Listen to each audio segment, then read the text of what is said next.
আমাদের গতকালের যে পড়া ছিল হাদিসের মধ্যে ইবনে ওমর রাদিয়াল্লাহু তাআলা আনহুর হাদিস নিষেধাজ্ঞা, রাসূল করিম সাল্লাল্লাহু আলাইহি ওয়াসাল্লাম ফলের ক্রয় বিক্রয় নিষেধ করেছেন যে পর্যন্ত ফলের উপযোগিতা না আসবে।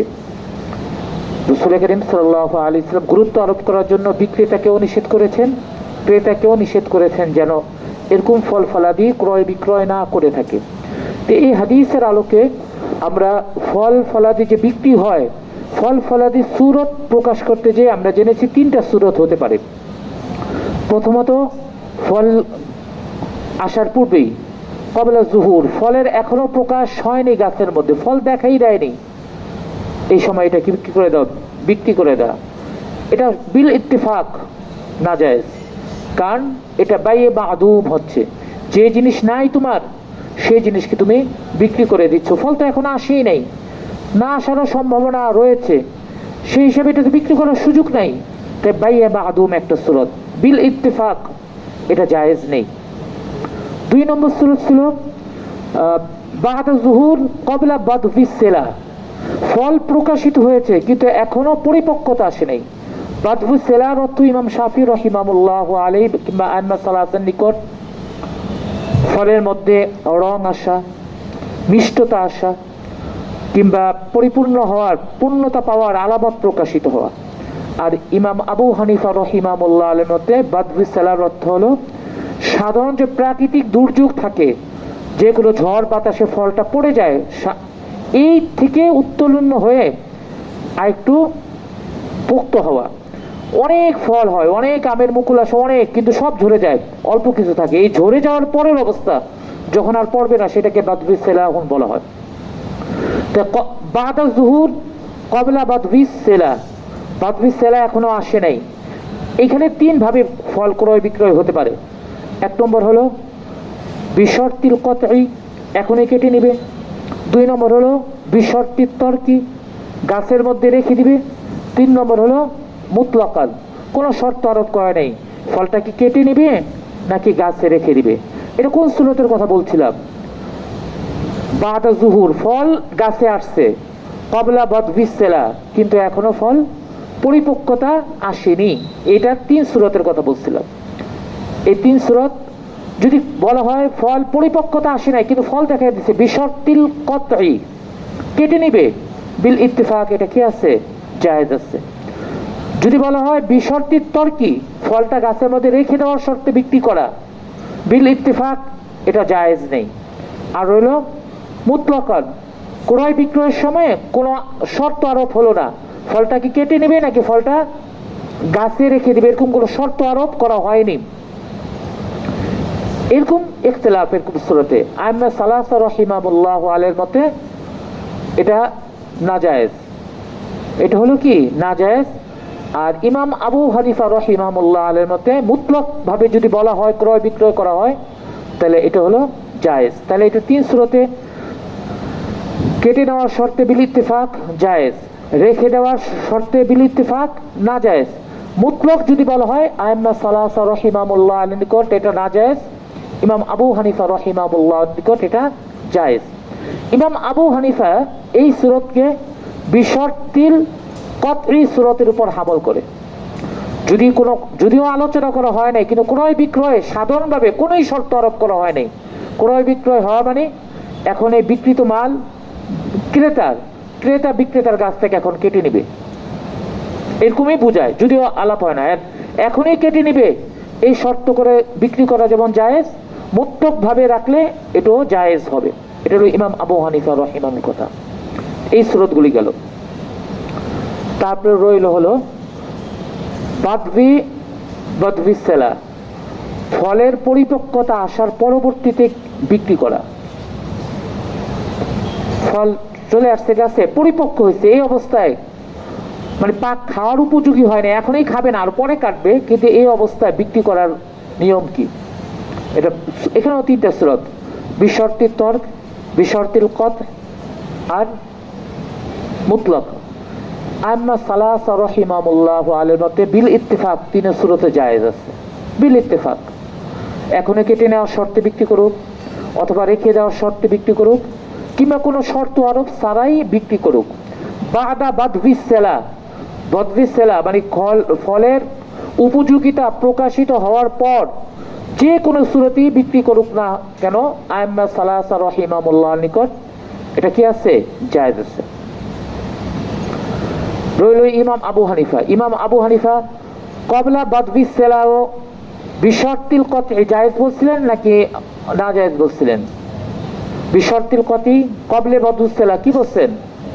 এখনই কেটে নিবে, ফল পরিপক্ক হওয়ার আগেই যদি শর্ত করে এখনই কেটে নিবে, ওইটা যদি জায়েজ হয়, এখন তো ফল পরিপক্ক হয়েছে, বিশর্তিল কতির অবশ্যই কি হবে?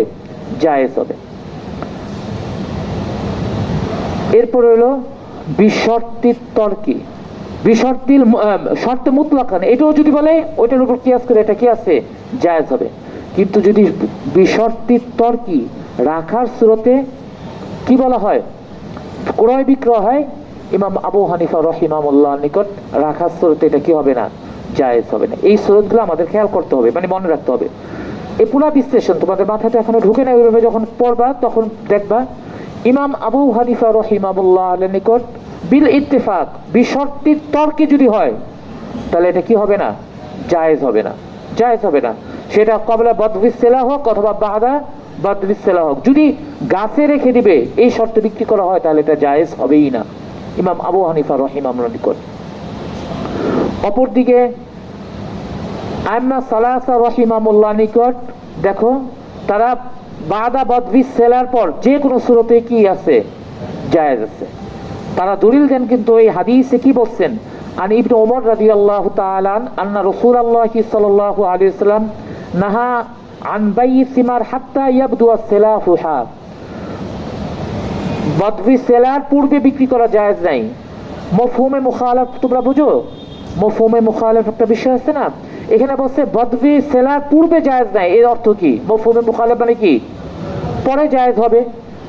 আইম্মা সালাসার নিকট মফহুমে মুখালাফের এতেবার আছে, ইমাম আবু হানিফার নিকট মফহুমে মুখালাফের কোনো কি নাই? এতেবার নাই, এটা দলিল হিসাবে আসতে পারে না।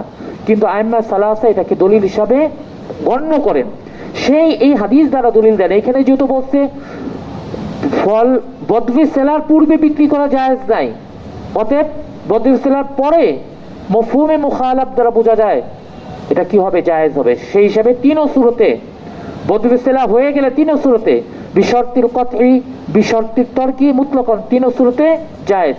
আর অপরদিকে ইমাম আবু হানিফা রাহিমাহুল্লাহর নিকট যদি বিশ্লেষণ করে দেখি, তিনি যদি রাখার সুরতে হয় কোন অবস্থায় এটা কি বলতেছেন না? জায়েজ বলতেছেন না রাখার সুরতে। হ্যাঁ, কেটে নেওয়ার সুরতে এটা কি বলেন? তিনি জায়েজ বলেন, কিন্তু রাখার সুরতে এটা তিনি জায়েজ বলতেছেন না। মুতলাকানকেও জায়েজ বলেন কেটে নেওয়ার সাথে মিলিয়ে, রাখার সুরতে জায়েজ না বলার কারণ হলো বিক্রি করার পর বিক্রেতার কাছ থেকে ক্রেতা তার পণ্য আলাদা করে নেবে। এখন যদি বিক্রেতার কাছে রেখে দেওয়া হয় তাহলে বিক্রেতার গাছ থেকে বিভিন্ন রস শুষে নিচ্ছে, ফায়দা নেওয়া হচ্ছে, যেটা শর্তের মধ্যে উল্লেখ করা হয় না ক্রয় বিক্রয়ে, অতএব এটা জায়েজ হবে না। ঠিক আছে, এই মাসলাগুলি যদি আমরা জানি, জানার পর প্রথমে যে ব্যাপারটা আসবে, বর্তমান বিশ্বে, শুধু বাংলাদেশে না, বিশ্বে যেভাবে ক্রয় বিক্রয় হয়, আমরা আমাদের বোঝার জন্য বাংলাদেশের কথাই বলি। বিশেষ করে আমের মৌসুম আসতেছে, লিচুর মৌসুম আসতেছে। যদি এই পদ্ধতিতে জায়েজের পদ্ধতি অবলম্বন করতে যাই, বৈধ পদ্ধতিতে, ইসলামী শরিয়া পদ্ধতিতে, তাহলে সম্ভবত বাজারে এমন একটা আমও পাওয়া যাবে না, লিচু পাওয়া যাবে না যেটা বৈধভাবে ক্রয় বিক্রয় হয়ে বাজারে এসেছে, একটা আমও পাওয়া যাবে না। কারণ সবগুলি ফল আসার পূর্বেই বিক্রি করে দেওয়া হয়, সবগুলি। আমার জানা মতে এমন কোনো গাছ নাই যেগুলো বিক্রি করার নিয়ত আছে, ব্যবসায়িক গাছ, সেগুলোকে রেখে দেয় ফল আসা পর্যন্ত। কারণ মালিক সেখানে কি থাকে? রিস্ক নিতে চায় না। মালিকের গাছ তো রিস্ক নিতে চায় না, সে আগেই বিক্রি করে দেয়। যদি না হলো এবার আম যদি কম হলো, তা মালিক কেন এই ফায়দা থেকে বঞ্চিত হবে? সেই জন্য আগেই বিক্রি করে দেয়, মালিক এটা বিক্রি করে দেয়। তাহলে যেই পদ্ধতি অবলম্বন করা হয়, তো এই পদ্ধতিতে সম্ভবত একটা আমও বা একটা লিচুও পাওয়া যাবে না যেটা ইসলামী শরিয়া বিধি মোতাবেক ক্রয় বিক্রয়ের মাধ্যমে বাজারে মার্কেটিং এ এসেছে, একটাও পাওয়া যাবে না। তো এই সুরত কি করণীয়? আম্মায়ে কেরাম, এই যে ব্যাপক হারে মানুষ হারামের মধ্যে নিপতিত হওয়ার কারণে এখানে জায়েজ হওয়ার কিছু অপেক্ষাকেই তো সহজ সুরত বলছে। যদি আমরা অপেক্ষা না করি যে গাছে থেকে আম পারবো, পাকবে, তারপরে বিক্রি করব, এই অপেক্ষা পর্যন্ত যদি আমরা না করে থাকি, তাহলে জায়েজ হওয়ার কিছু সুরতের কথা বলছেন, যে এই সুরতগুলো এটা কি হতে পারে, জায়েজ হতে পারে এই পদ্ধতি অবলম্বন করলে। সেই পদ্ধতি কি? সেটা হলো, আগে শুরুতে বিক্রি করা যাবে না। গাছে যখন কিছু আম ধরবে, কিছু আম আসবে, এখনো সব আম আসে নাই, কিছু আম আসবে, এই কিছু আমকে, শোনো, এটাকে বায়ু সালাম হিসাবে, বায়ু সালাম কাকে বলে জানো? বায়ু সালাম কাকে বলে? প্রথমে টাকা পেড করে দিবে একদম, পরবর্তীতে পণ্য, কিন্তু এর জন্য শর্ত আছে। কিন্তু এখানে তুমি বায়ু সালাম হিসাবে ধরতে পারো না। বায়ু সালাম ধরতে পারো না এই জন্য, আচ্ছা ঠিক আছে, আমি গাছের ফলের টাকা আগে দিয়ে দিলাম, ফল যখন হবে তখন আমি ফল নিব। বায়ু সালামের জন্য কিছু শর্ত আছে। শর্তের মধ্যে অন্যতম শর্ত হলো বুস্তান ফি, যেটার মধ্যে বায়ু সালাম হলো, এই পণ্যটা সারা বছর, যেদিন আমাকে হস্তান্তর করবে এ পর্যন্ত কোথায় থাকতে হবে? মার্কেটে মজুদ থাকতে হবে। তো সারা বছর কি আম মার্কেটে মজুদ থাকে নাকি? আম তো মজুদ থাকে না, টাকা দিয়ে দিচ্ছে, তখন তো মার্কেটে আম নেই। বায়ু সালামের জন্য শর্ত হলো, যে পণ্যের অর্ডার বায়ু সালাম করা হয়েছে এই পণ্যটা সারা বছর মার্কেটে থাকতে হবে। অর্থাৎ যদি কোনো সমস্যা হয় তাহলে পণ্য যেন সেখান থেকে নিয়ে সাথে সাথে করে দিতে পারে। তো আমের মধ্যে বায়ু সালামের এই শর্ত পাওয়া যায় না। 2 নম্বর হলো পরিমাণ। বায়ু সালামের মধ্যে পরিমাণ একদম সুনির্দিষ্ট হতে হয়। কি পরিমাণ ফল ফলাদি হস্তান্তর করবা কিংবা পণ্য হস্তান্তর করবা, বায়ু সালামের মধ্যে এটা সুনির্দিষ্টভাবে উল্লেখ থাকতে হয়। আমের গাছের আম যে বিক্রি করলে এখনো আম হয় নাই, তুমি সুনির্দিষ্টভাবে কি পরিমাণ হবে এটা তো জানতে পারছো না, সুতরাং এটাও হবে না তোমার। 3 নম্বর হলো নির্ধারিত দিনক্ষণ উল্লেখ থাকতে হবে। এখানেও নির্ধারিত দিনক্ষণ উল্লেখ করার সুযোগ নেই। অতএব আমাদের দেশে যে ক্রয় বিক্রয় হয় আম, লিচু, এগুলো বায়ু সালামের মধ্যে অন্তর্ভুক্ত করার সুযোগ নাই, যে এটাকে বায়ু সালামের অন্তর্ভুক্ত করে জায়েজ বলবো। তাহলে কি সবই না জায়েজ, অবৈধ পদ্ধতিতে আমরা ক্রয় বিক্রয় করে মার্কেটিং করি। এটা বৈধ পদ্ধতির কিছু কথা বলছে, আন্তর্জাতিকভাবে এইভাবেই হয়। এটা শুধু বাংলাদেশে না, পুরো সারা বিশ্বে এইভাবেই হয়ে থাকে। তো এটা জায়েজ করার কিছু সুরতের কথা বর্ণনা করেন। যদি ফল ফলাদির ক্ষেত্রে হয়, যেমন আম, এগুলোর ধরে নিলাম, আম এগুলোর ক্ষেত্রে 2টা সুরত হতে পারে। একটা হলো কিছু আম আসার পর শুরুতেই বিক্রি না করা। গাছে যখন কিছু আম আসবে, সেটা বুঝলাম খাওয়ার উপযোগী নাই, কিন্তু আমটা এখন কি প্রকাশিত হয়েছে, এই অল্প যেটা প্রকাশিত হওয়ার পর তো বিক্রি করা যায় যাচ্ছে, কবেলা বা 2 সেলা বিক্রি করা যায় যাচ্ছে না, ওই কেটে নেওয়ার শর্তে বিক্রি করা যায় যাচ্ছে। তো কিছু আম আসলো, কিছু আম আসলে এইটাকে মূলত বিক্রি করে দেওয়া, এটা আসল। পরবর্তীতে এটা তাবে হিসাবে অন্যগুলিকে গণ্য করে এটাকে বিক্রি করা। ঠিক আছে? প্রথম হলো কোনটা বলা, যে গাছে যখন কিছু ফল আসবে এই ফলকেই বিক্রি করে দেওয়া, আর বাকি ফলগুলো এই ফলকে এই দামে বিক্রি করে যাতে সব ফলের দাম উঠে আসে, এভাবেই তো বুঝে বিক্রি করবে। ধরো এই বাগানে 25 মণ আম আসবে, তো 15 মণ আম প্রকাশিত হওয়ার পরেই পুরো আমটাকে বিক্রি করা। দাম ধরা 15 মণের না, কত মণের? 25 মণের দাম ধরে 15 মণ কি বিক্রি করে দেওয়া, আর বাকি 10 মণকে এটা তাবে হিসাবে ওইটার সাথে যুক্ত হয়ে যাওয়া। এটা জায়েজ করার পদ্ধতি। মানে এটা কি করা, এখন করণীয় কি করতে হবে? তো ব্যাপক হারে মানুষ হারামে জড়িয়ে গেছে, সেই জন্য এই জায়েজ করার পদ্ধতি। তবে এই ক্ষেত্রে শর্ত হলো, ইমাম হালওয়ানি রহিমাহুল্লাহ আলাইহি এই শর্ত হলো, গাছে একটা অনুমান তো আছে কি পরিমাণ ফল আসবে, অধিকাংশ ফলই প্রকাশিত হওয়ার শর্ত। অল্প কিছুকে তাবেটা অল্প হয় নাকি বেশি হয়? অল্প হয়, সেই হিসেবে বেশি ফল আসতে হবে। তাহলে এক পদ্ধতি যেটা বললাম ফলের ক্ষেত্রে, যে ফল যেটা প্রকাশিত হয়েছে এইটাকে বিক্রি করে দেওয়া, বাকিটা যেটা এখনো আসে নাই সেটাকে তাব হিসেবে অন্তর্ভুক্ত করে নেওয়া। ইমাম হালওয়ানি রহিমাহুল্লাহ আলাইহি বলেন এই ক্ষেত্রে শর্ত হলো গাছের অধিকাংশ ফলই প্রকাশিত হতে হবে। তো এটা সময় অপেক্ষা করতে হবে। অপরদিকে অন্যান্য আইম্মায়ে কেরাম বলেন যে বেশি আসা শর্ত না, কিছু ফল আসলেই এটাকে আসল হিসাবে বিক্রি করা, আর বাকিটা যদি পরিমাণে খুব বেশিও হয় তবুও সেটাকে তাবে হিসাবে অন্তর্ভুক্ত করে বিক্রি করে দেওয়া। এইভাবে এই পদ্ধতিতে জায়েজ। তবে এই পদ্ধতি কেউ আমাদের দেশে অবলম্বন করে না। তোমরা যদি অবলম্বন করতে চাও, তোমরা যদি কথার কথা তোমরা বলতে, যারা ক্রয় বিক্রয় সবকিছু ইসলামী শরিয়া মোতাবেক করতে চায়, তারা এখন মাসলার ভিতরে তো সমস্যা পড়বে। তারা যখন জিজ্ঞেস করবে হুজুর আমরা কি করবো, আমরা তো ইসলামের শরিয়া মোতাবেক চলতে চাই, হোক এটা 100-র মধ্যে একজন, তার জন্য এটা করণীয়, তুমি এখন বিক্রি করো না, ফলটা একটু হোক প্রকাশিত, তখন কি করে দেওয়া, বিক্রি করে দেওয়া, এই পদ্ধতি। ঠিক আছে, কিংবা আরেকটা পদ্ধতি হতে পারে এটা, যে ফলগুলি আসছে এই ফলগুলি আসল ধরে বাকিগুলি হিবা করে দেওয়া, বিক্রেতা ক্রেতাকে এটা কি করে দিবে, হিবা করে দিবে, উপহার হিসাবে দিয়ে দিবে, এইভাবেও এটা জায়েজ হতে পারে। এগুলো জায়েজ করার একটা সুরত, বাস্তবিক অর্থে এগুলো তো বানানো নিয়ম কানুন, এগুলো জায়েজ হওয়ার কথা নয়, কিন্তু প্রয়োজনের স্বার্থে এগুলোকে জায়েজ বলা হয়েছে ফল ফলাদির ক্ষেত্রে। আর সহজ পদ্ধতি হলো যে অন্যান্য ক্ষেত্রে বেগুন, কাঁকরোল, আমরা যে শাক সবজি আছে এগুলোর ক্ষেত্রে একদম সহজ পদ্ধতি আছে। এই কাঁকরোল, বেগুন, এগুলো কি কয়বার ফল দেয়? কাঁকরোল, পটল এক মৌসুমে একবার ফল দেয় না? তো এই ফলকে বিক্রি না করে গাছ সহকারে কি করে দেওয়া, গাছটাকে বিক্রি করে দেওয়া, তাহলে তো সমস্যা হয় না। পুরা গাছ বিক্রি করে দিছি, গাছের ফল ফলাদি যা হবে সব বিক্রেতা হয়ে যাবে। গাছ বিক্রি করছে, আমি কি বিক্রি করি নেই, ফল বিক্রি করা হয় না এখানে। ঠিক আছে, এই হিসাবে বিক্রি করে দেওয়া যায়। শস্যর ক্ষেত্রেও একই নিয়ম, যে শস্যটা প্রকাশিত হয়েছে ধান, এগুলোকে দাম ধরা, আর যেটা এখনো প্রকাশিত হয় নাই সেটা ওই জমিনে রাখবো, সে ভাড়া হিসাবে শোধ করা। ফসলের ক্ষেত্রে এরকম হতে পারে।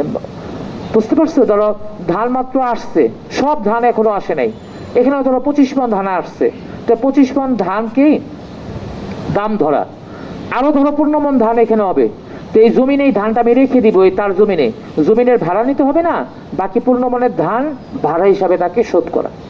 তাহলে 40 মণের ধানই আমি দিলাম, অন্য সুরতে দিলাম, 25 মণ সরাসরি কিনলাম, আর 15 মণ হলো জমির ভাড়া হিসাবে আমি চুকিয়ে দিলাম। এইভাবে জায়েজ করার একটা পদ্ধতির কথা বর্ণনা করা হয়, না হলে মানুষ ব্যাপক হারে অবৈধ না জায়েজ পন্থায় ক্রয় বিক্রয়ের মধ্যে জড়িয়ে যায়। সেজন্য ফুকাহে কেরাম, মুজতাহিদিনগণ এইভাবে এগুলোকে জায়েজ করার একটা সুরতের কথা বর্ণনা করে। আর ইমাম আবু হানিফা রহিমাহুল্লাহ আলাইহি এই সকল মাসআলার মধ্যে আরেকটা মাসআলার কথা বলছেন, কেউ কেটে নেওয়ার শর্তেই বিক্রি করলো ফল, এগুলো বাদ, এটা শেষ, আগের কথা ফিরে যাও। কেটে নেওয়ার শর্তে বিক্রি করলো, এটা জায়েজ নাকি না জায়েজ? কেটে নেওয়ার শর্তে বিক্রি করা জায়েজ আছে না? কেটে নেওয়ার শর্তে তো বিক্রি করা জায়েজ, জায়েজ, অবশ্যই জায়েজ, এখনই কেটে নেব, এটা আমি কবলা বদবিস সেলাও জায়েজ, বাদা বদবিস সেলাও এটা জায়েজ, কেটে নেওয়ার শর্তে বিক্রি করা। তো এখন কেটে নেওয়ার শর্তে বিক্রি করার নিয়ম ছিল, বিক্রি হিসেবে শর্ত, কিন্তু এখনো কেটে নিচ্ছে না, বিক্রেতা ক্রেতাকে তাগাদা দিচ্ছে না যে তুমি এখন কেটে নাও, এটা তাগাদা দিচ্ছে না, তো এই সুরতে এটা কি হয়ে যাবে, জায়েজ হয়ে যাবে। যদি তাগাদা না দেয়, একটা মানবিক দৃষ্টিকোণ থেকে তাগাদা না দিতে পারে, যদি বলে এখনই কেটে নাও তাহলে নিতে বাধ্য, কিন্তু যদি তাগাদা না দেয় তাহলে এটা সমস্যা নাই। ঠিক আছে, ওইখানে যে কোনো সুযোগ দেওয়া হয়, ফল ফলাদির ক্ষেত্রে একটু সুযোগ দিয়ে ক্রেতাকে পরিপূর্ণ ফায়দা তোলার সুযোগ দেওয়াই জায়েজ করার নামান্তর, এইভাবে জায়েজ করছেন। ঠিক আছে, তো এগুলো আসলে মূলত জায়েজ না, মানুষ ব্যাপক হারে হারামের মধ্যে লিপ্ত হওয়ার কারণে এই সকল সুরতে এটাকে জায়েজ বলছেন। তাহলে আম বিক্রি করার সুরত কি ওসামা? জায়েজ করার সুরত কি যদি বিক্রি করতে চাও তুমি? দেখি, আম বিক্রি করবা, আম বিক্রি করবে, জায়েজ ভাবে বিক্রি করার সুরত কি তুমি বলো তো? আম গাছে প্রথম আসার পর যে অংশটা আসলো, যে 60 ভাগ আসলো বা 50 ভাগ আসলো, 40 ভাগ আসলো, এই 40 ভাগকে বিক্রি করে দেওয়া, আর বাকিটাকে 40-এর কি করা, তাবে হিসাবে অন্তর্ভুক্ত করে নেওয়া, এটা জায়েজের কথা বলতেছেন আমের ক্ষেত্রে।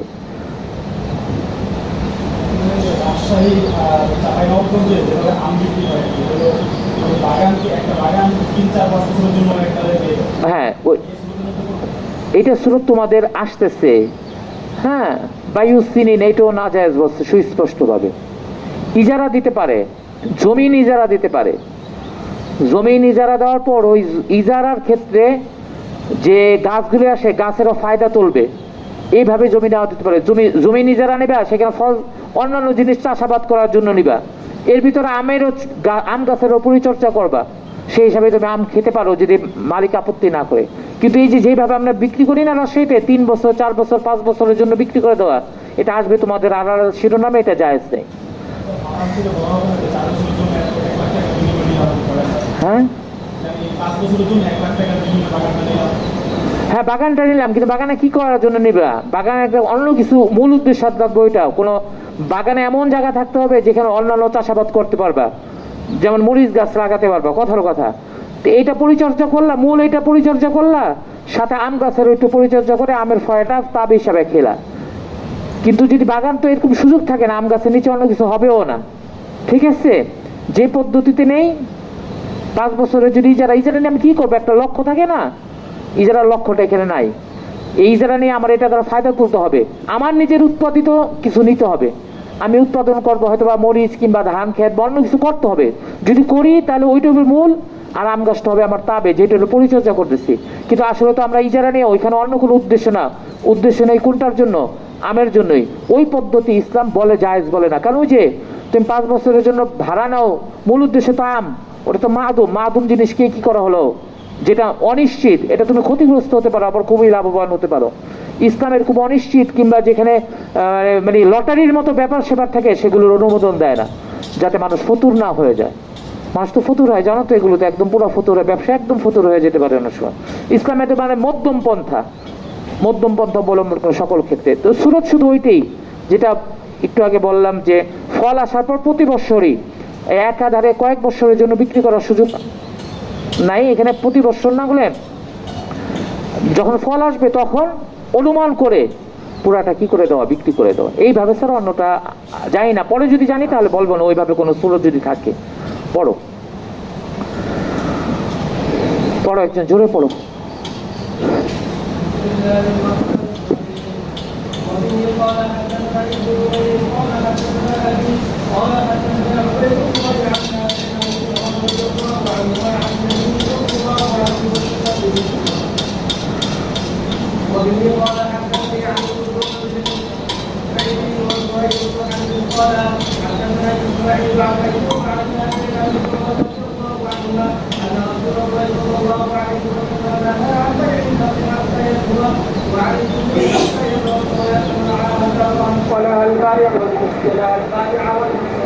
এটা আমরা আগেও পড়ছি, আন্না রাসূলুল্লাহ সাল্লাল্লাহু আলাইহি ওয়াসাল্লাম নাহান বাইয়িন নাখলি, খেজুর বিক্রি করতে নিষেধ করেছেন, হাত্তা ইয়াজহুয়া, যে পর্যন্ত খেজুর মজবুত না হবে, মিষ্টতা না আসবে।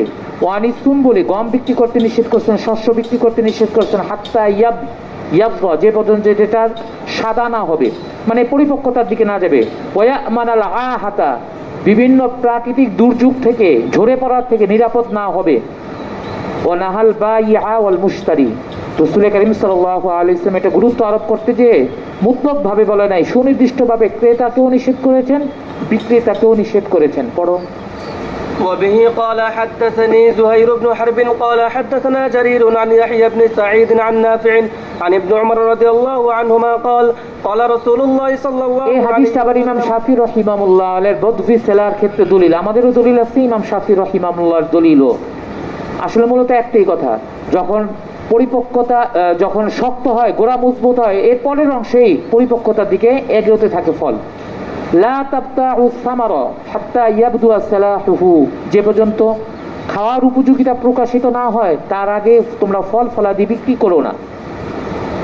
ওয়াতাযহাবু আনহুল আফাতু, এবং বিপদের সংখ্যা যে পর্যন্ত না কেটে যাবে তার আগ পর্যন্ত বিক্রি করো না। কল ইয়াবদু সালাহুহু, খাওয়ার উপযোগিতা অর্থ হলো সুবরতুহু ওয়া সুফরতুহু, ফলটা লাল হওয়া কিংবা হলুদ হওয়া।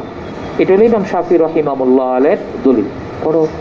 وبه قال حدثنا محمد بن المثنى وابن أبي عمر رضي الله عنهما قال حدثنا عبد الوهاب عن يحيى في هذا الإسناد حتى يبدو صلاحه ولم يذكر ما بعده.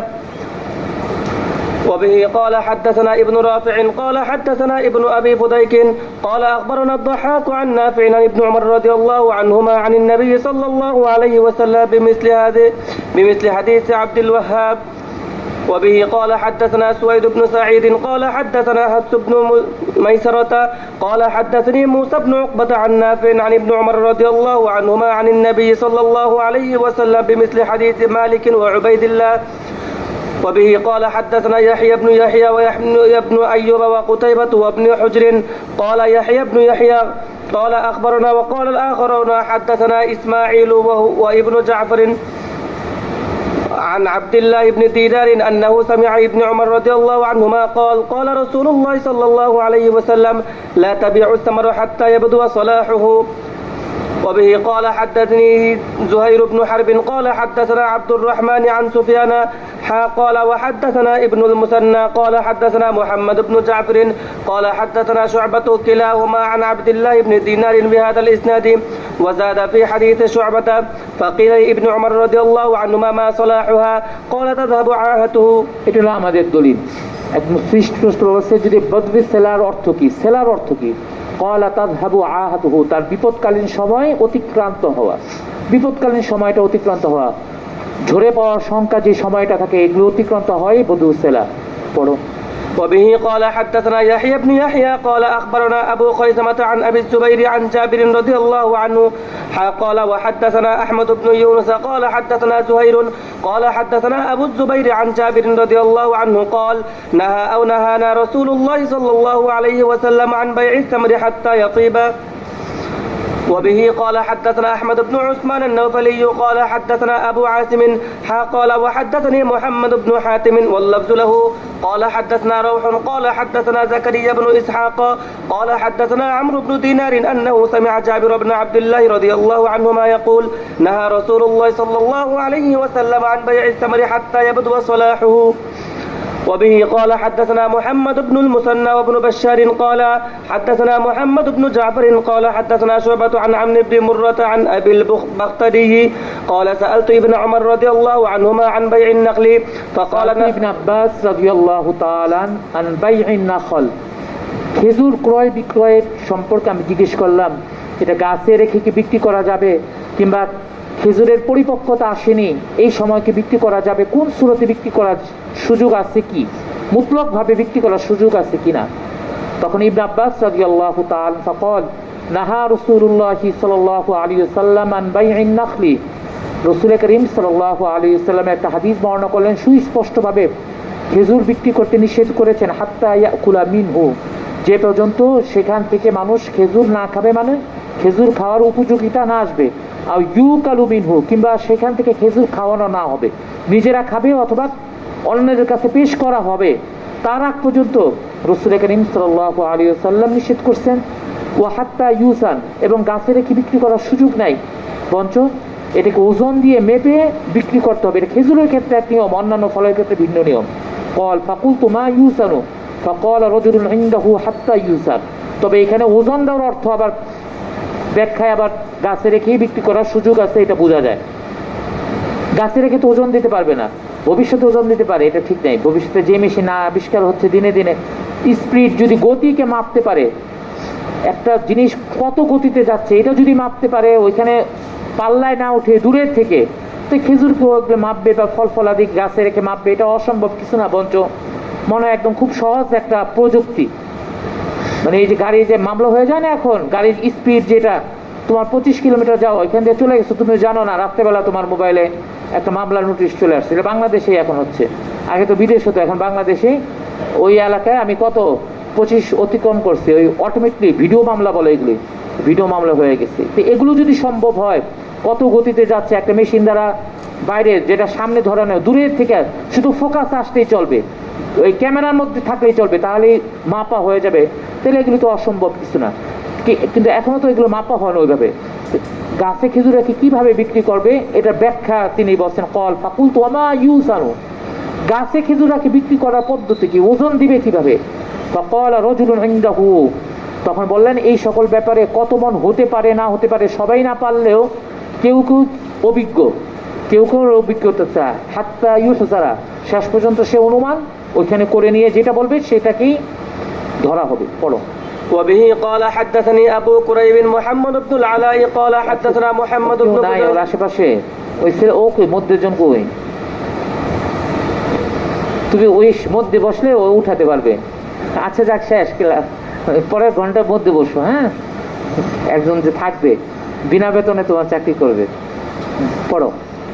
وبه قال حدثني أبو كريب محمد بن العلاء قال حدثنا محمد بن فضيل عن أبيه عن ابن أبي نعم عن أبي هريرة رضي الله عنه قال قال رسول الله صلى الله عليه وسلم لا تبتع الثمار حتى يبدو صلاحها. তাহলে এগুলি সব পুরো বাবের মধ্যে অসংখ্য হাদিস, অসংখ্য রিওয়ায়াত আছে, যার মধ্যে মূল বক্তব্য হলো বদবি সেলার পূর্বে বিক্রি করার সুযোগ নেই।